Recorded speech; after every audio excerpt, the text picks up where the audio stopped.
పాకిస్తాన్కి మనం చుక్కలు చూపించాం. ఒకవైపు అటు బలూచిస్తాన్ ఆర్మీ చుక్కలు చూపించింది, మరోవైపు ఇటు భారత ఆర్మీ కూడా చుక్కలు చూపించింది. బలూచిస్తాన్ ఆర్మీ కూడా తెలుసు అక్కడ ఎటువంటివి జరిగాయో. మా మిసైల్కున్న పవర్ ఏంటో పాకిస్తాన్ అడగండి అని మనం ప్రపంచ దేశాలు కూడా మనం చెబుతూ ఉన్నాం. ఇలాంటి సమయంలో ఇప్పుడు పాకిస్తాన్ అంటూ ఉంది. అంటే పాకిస్తాన్ ఉద్దేశం ఏంటి? మళ్ళీ ఏ ధైర్యంతో పాకిస్తాన్ ఇప్పుడు సీజ్ ఫైర్కి భారతే ముందుకొచ్చింది అని అంటూ ఉంది. అటు IMF నుంచి నిధులు వచ్చాయి, ఇటు చైనా అంటూ ఉంది మేము పాకిస్తాన్ వెంట ఉంటున్నాము అని చైనా అంటూ ఉంది. అంటే ఇప్పుడు పాకిస్తాన్ మళ్ళీ వక్ర బుద్ధిని చాటుకుంటూ ఉందా? పాకిస్తాన్ మళ్ళీ రెచ్చగొట్టే ప్రయత్నాలు చేస్తూ ఉందా? సరే సీజ్ ఫైర్ అంటే అడుగుతుంది, ప్రాణభిక్ష పెట్టించండి, భారత్ మమ్మల్ని తరుముతోంది, తురుముతోంది, వెంటాడుతుంది, ఐడెంటిఫై చేసింది, మమ్మల్ని ట్రేస్ చేసింది, మమ్మల్ని ఇప్పుడు పనిష్ అని అంటూ ఉంది భారత్ ప్రధాని. అవే మాటలు మాట్లాడారు. ఇప్పుడు భారత సైన్యం మమ్మల్ని గుర్తుపట్టింది, వెంటాడుతోంది, మమ్మల్ని భయపెడుతోంది, మమ్మల్ని తరుముతోంది, తురుముతోంది అని ఈ పాకిస్తాన్ నేతలు తిరిగారు. కానీ ఇప్పుడు ఈ పాకిస్తాన్ నేతలు ఒక్కొక్కరు ముందుకొచ్చి ఏమంటూ ఉన్నారంటే భారతదేశమే మమ్మల్ని సీజ్ ఫైర్ కోసం అడిగింది అని అడుగుతున్నారు. నిజానికి మనం కూడా మానవతా దృక్పథంతో వాళ్ళు అడుగుతూ ఉన్నారు. అమెరికా కూడా మధ్యవర్తిత్వం చేస్తుంది కాబట్టి కొంచెం సీజ్ ఫైర్ తీసుకొని మనం ఆలోచించి ఉండొచ్చు.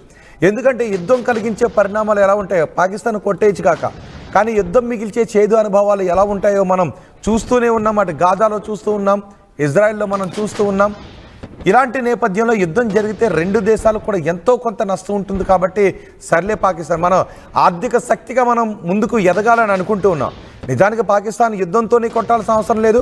ప్రపంచ ఆర్థిక శక్తిగా మనం ఎదిగితే దానికి ప్రజలు పాలకుల సపోర్ట్ కావాలి. అలాంటి ఒక ఆర్థిక శక్తిగా మనం ఎదిగితే ఇలాంటి పాకిస్తాన్లను, అలాంటి పాకిస్తాన్లకు సపోర్ట్ చేసే దేశాలను మనం పీచమనొచ్చు. కానీ ఇప్పుడు పాకిస్తాన్ ఈ అగ్రరాజ్యాల సపోర్ట్ చూసుకుని, చైనా అగ్రరాజ్యం అని నేను అన్నాను, అమెరికా కొంత సపోర్ట్ కూడా చేస్తుంది. అమెరికా సపోర్ట్తోనే IMF నుంచి పాకిస్తాన్కి 20,000 కోట్ల రూపాయల నిధులు వచ్చాయి. ఇప్పుడు చైనా సపోర్ట్ని చూసుకుంటుంది. అమెరికా నేరుగా పాకిస్తాన్కి ఇప్పుడు సపోర్ట్ చేయలేదు, కానీ ఇప్పుడు చైనా సపోర్ట్ చూసుకుంటుంది. చైనా సపోర్ట్ చూసుకుని పిచ్చి మాటలు మాట్లాడుతుంది పాకిస్తాన్. కేవలం భారత పెట్టిన దయాదాక్షిణ్యాలపైనే పాకిస్తాన్ ఇప్పుడు బతుకుంది. నా దగ్గర అణుబాంబులు ఉన్నాయి అని అంటూ ఉంది, కానీ పాకిస్తాన్ దగ్గర అణుబాంబులను ఉపయోగించే టెక్నాలజీ ఉందా లేదా? ఆ అణుబాంబులు తుప్పుపట్టి ఉన్నాయా? పేలటానికి సిద్ధంగా ఉన్నాయా? అవి భారత భూభాగంలో పేలుతాయా?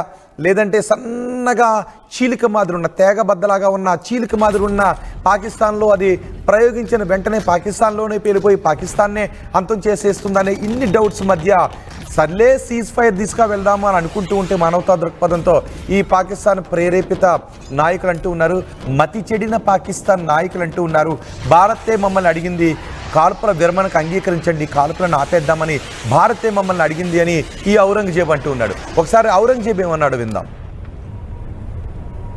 Pakistan, as far as your first question is concerned, let me say it very clearly and put it on record.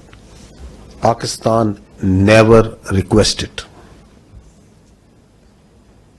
The fact of the matter is that on the night of 6th and 7th May, once those ghastly and cowardly attacks were made, the Indians requested after those attacks, and Pakistan gave a very clear response that we will communicate back only after we have given the response that this and retribution that this act deserves.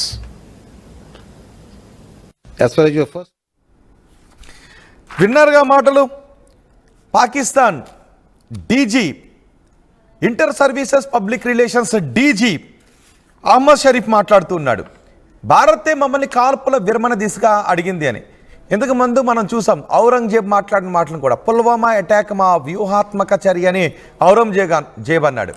ఇప్పుడు ఈ DG అంటూ ఉన్నాడు, DG inter services public relations DG అంటూ ఉన్నాడు, భారతదేశమే మమ్మల్ని అడిగింది, కాల్పుల విరమణకు అడిగింది, అందుకే అంగీకరించాను అంటున్నాడు. ఒకసారి మళ్ళీ ఏమన్నాడు విందాం.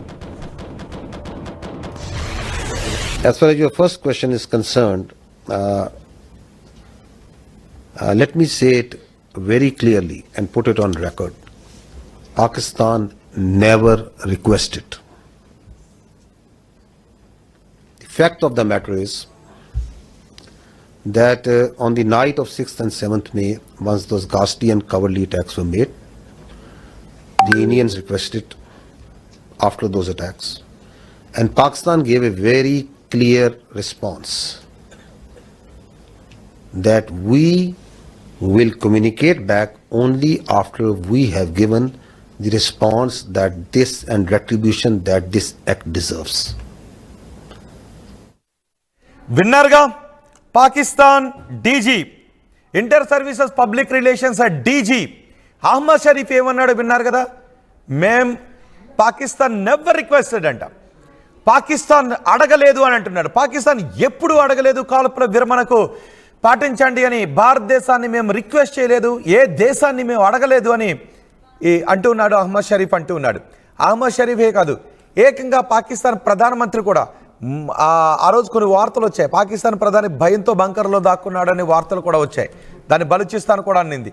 వాళ్ళ దేశంలో ఉన్నటువంటి ఒక ఎంపీ కూడా అన్నాడు, మా ప్రధాని అంటే పాకిస్తాన్ ప్రధాని, వాళ్ళ ప్రధాని పిరికి పందా దాక్కుంటున్నాడు, వెళ్ళి మాకు భయం వేస్తోంది, భారత్ని మేము ఓడించలేము, మా సైనికులు భయపడుతూ ఉన్నారు, అంటే పాకిస్తాన్ సైనికులు భయపడుతూ ఉన్నారు, మమ్మల్ని రక్షించండి ప్రపంచ దేశాలు అని వాళ్ళ దేశంలో ఉన్న చట్టసభలోనే వాళ్ళ చట్టసభ సభ్యుడు మాట్లాడిన మాటలు మనకు గుర్తున్నాయి కదా, మీకు ఒక్కసారి అవి కూడా వినిపిస్తాను. ఏమన్నాడు, పాకిస్తాన్ ప్రధాని పిరికి పందా, పాకిస్తాన్ ఆర్మీ భయంతో ఉంది, పాకిస్తాన్ ఆర్మీని పాకిస్తాన్ ప్రజల్ని ఇప్పుడు రక్షించాలి ప్రపంచ దేశాలు అని చట్టసభలో వాళ్ళ చట్టసభ సభ్యుడు మాట్లాడిన మాటలు మీకు గుర్తున్నాయి కదా, వాటిని గుర్తు చేసుకోండి. అంతేకాదు పాకిస్తాన్ మిలిటరీ హెడ్ క్వార్టర్స్ని కూడా మనం గజగజ వణికించాం కదా, ఇది పాకిస్తాన్కు తెలుసు కదా. కానీ Pakistan inter services public relations DG Ahmed ఏమంటూ ఉన్నాడు, అహ్మద్ షరీఫ్ ఏమంటూ ఉన్నాడు, మేం ఎవరిని అడగలేదు, మేము రిక్వెస్ట్ చేయలేదు, మేము యుద్ధానికి సిద్ధమని అన్నాం, కానీ భారతదేశం మమ్మల్ని సీజ్ ఫైర్ తీసుకురమ్మని అడిగింది అని అంటూ ఉన్నాడు. ఇప్పుడు నేను మీకు 3 బాక్స్లో చూపిస్తాను. పీసీఆర్ ఒక్కసారి పాకిస్తాన్ చట్టసభల్లో పాకిస్తాన్ ప్రధాని పిరికి పందా, పాకిస్తాన్ ప్రధానికి మతి లేదు అన్న బయటను కూడా సిద్ధం చేయండి, దాన్ని మనం ప్లే చేద్దాం. ఇప్పుడు పాకిస్తాన్ ప్రధాని ఏమన్నాడో చూడండి, భారత్ పైన పాకిస్తాన్ విజయం సాధించిందంట. 4 సార్లు భారత్ పైకి యుద్ధానికి వచ్చారు, 4 సార్లు కూడా తొక్కి పెట్టి తిప్పికొట్టి పంపించాం. గుర్తుందిగా 47, 48లో కాశ్మీర్ అక్కడ ఉన్నటువంటి గిరిజనులను ఊసుకొలిపి గిరిజనుల రూపంలో కాశ్మీర్పై దాడి చేశారు, అప్పుడే పీఓకే ఇదైంది.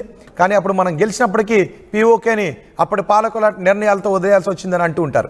ఆ తర్వాత 65లో మనం పాకిస్తాన్ సేనలను తిప్పికొట్టాము. లాల్ బహదూర్ శాస్త్రి ప్రధానిగా ఉన్న సమయంలో పాకిస్తాన్ సేనలను వాళ్ళ భూభాగంలోకి పంజాబ్ వరకు తరిమి కొట్టాం, గుర్తుంది కదా, పంజాబ్ వరకు తరిమి కొట్టాం.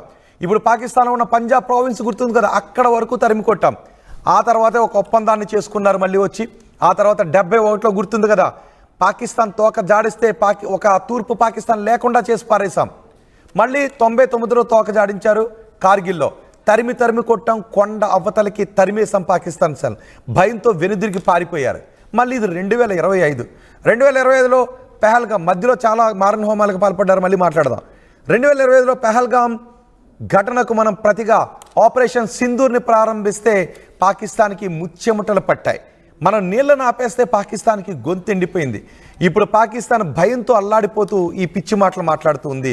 పాకిస్తాన్ ప్రధాని ఏమన్నాడో చూద్దాం. 2025లో మనం సీజ్ ఫైర్ అడిగామంట, మన దేశంలోకి వచ్చి మన సైనికులను హతమార్చారంట, మన భూభాగంలోకి వచ్చి మనల్ని తరిమి కొట్టారంట. ఈ యుద్ధంలో పాకిస్తాన్ విజయం సాధించిందంట. సో ప్రధాని ఏమన్నాడు ఒకసారి మీరు వినండి. పాకిస్తాన్ ప్రధాని ఏమన్నాడు, మీ అభిప్రాయాన్ని కమెంట్ బాక్స్లో చాలా స్పష్టంగా తెలియచేయండి, మనం మళ్ళీ మాట్లాడదాం. ये अफवाज पाकिस्तान की कामयाबी के साथ साथ पूरी पाकिस्तानी कौम की फतह है. ये अजीम लम्हा शुक्र है जिसके लिए 24 करोड़ आवाम ने अपने जेब देता है. ये अफवाज पाकिस्तान की कामयाबी के साथ साथ पूरी पाकिस्तानी कौम की फतह है. ये अजीम लम्हा शुक्र है जिसके लिए 24 करोड़ आवाम ने अपने. చూసారా పాకిస్తాన్ ప్రధాని ఏమన్నాడు? నేను ఒక ఇంపార్టెంట్ విషయం మీకు చెప్పే ముందు ఒక కమెంట్ రవి అంట, రవి ఏమన్నాడు ఆ కమెంట్ని మీకు చదివి కొన్ని విషయాలు మనం మాట్లాడుకుందాం. బాబు యాంకర్, అక్కడ జరిగిన సమావేశంలో మోదీ ప్రపోజ్ చేశాడు, లేకపోతే పాకిస్తాన్ ప్రధాని ప్రపోజ్ చేశాడు,